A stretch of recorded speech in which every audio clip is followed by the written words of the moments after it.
Hey everybody, welcome back to my channel. Thanks for joining me. I'm Zach. Today I'm going to go over the Volcano, the Digit from storz-bickel. Just going to kind of dip my feet a little, if you will. Not going to get super into it. I'm not going to vape this time. Not going to be a session. Just going to kind of go over the basics of why this vaporizer works for me. And I'm not going to get too technical with it. I'm not going to, go over everything that this vaporizer does or how it does it. I'm just going to kind of do a brief overview of it, why it checks some boxes for me, why it might check a few boxes for you if you're looking into buying one. And then I'm going to do a few other videos that explain accessories and things of that nature that I'd like to, get in a little more depth with without making a long video. I like to keep mine a little shorter, and so yeah, let's just kind of get into it. I've got warmed up to 350, and the warm-up time isn't terrible to me. It really isn't too bad if I need to grind up some herb, or if I just power it on real quick and kind of mosey around and get some other things done. The downside to that, if you're not nearby, is it's on a 30-minute timer. It would be nice to be able to set the time limit, so if I get caught up doing something, I don't come back and I realize that the unit's been powered off and I have to reheat it. So that's a bit of a give and take. It's not terrible. I see why they do it that way, but the classic that has the dial, that can stay on as long as you have power to it, as far as I know, but I don't own one, so I haven't tested that. But I believe that's how that one works. So that's a little bit of a negative, I feel like.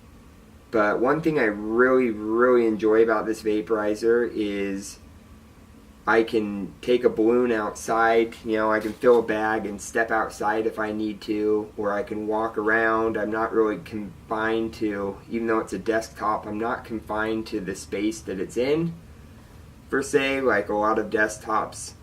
It has kind of more of a portable feel to it if you like to walk around with this. It's a little loud, I suppose, but I don't know. I don't find it too... it's not overbearing for what I'm using it for, but some people might. But it's nice that it has a little bit of a portable feel to it while still giving you the power of a desktop. Temperature wise, it goes up all the way to 440, I believe, or something to that nature. I've yet to go that high because I don't need to. I've actually really enjoyed the lower temperatures. I got this at 350.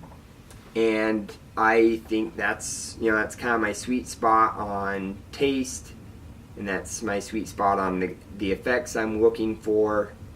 And it's really nice to have a unit like this that you can control that and dial it in and still get great vapor at that low of a temperature.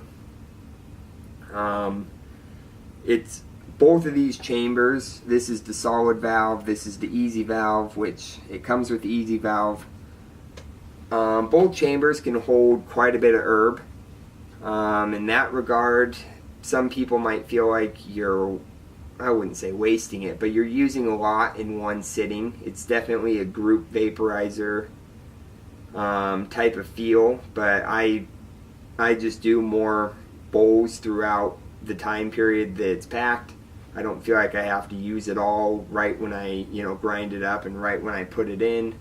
So I'll usually do a balloon, kind of let it ride out, and then as I need to do more, I just do more.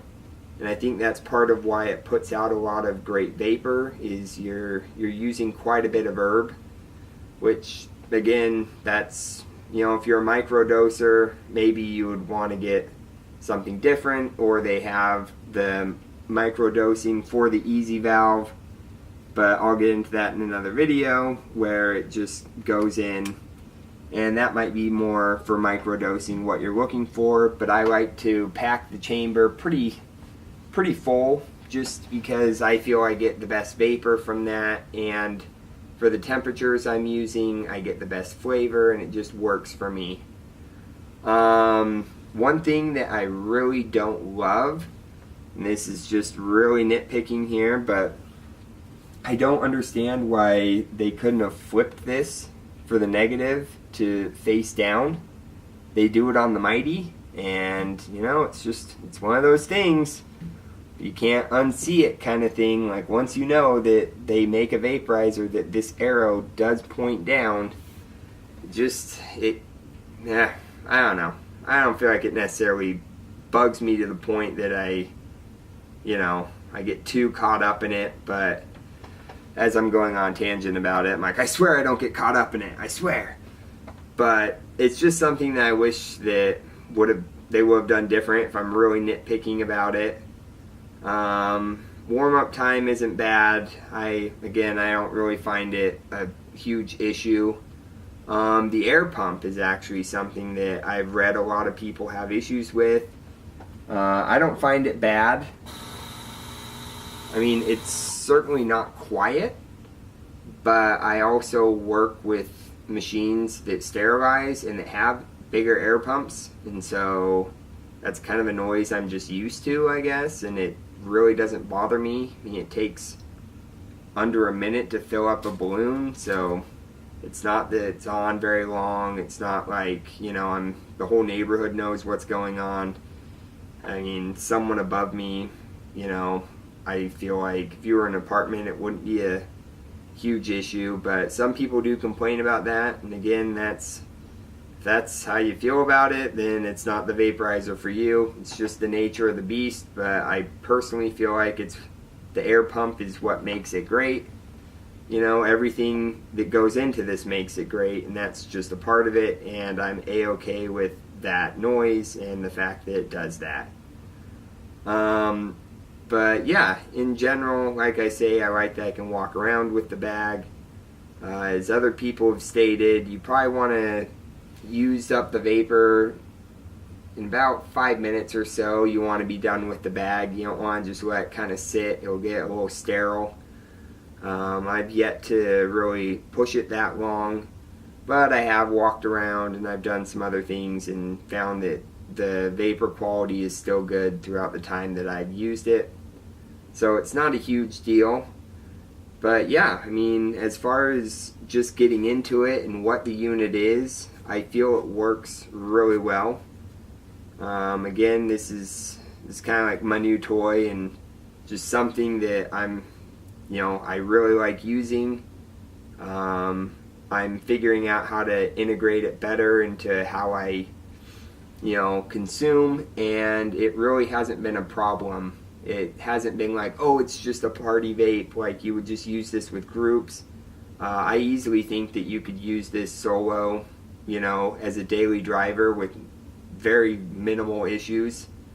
Again, there's certain things with accessories that make it easier that I'm going to go into in another video.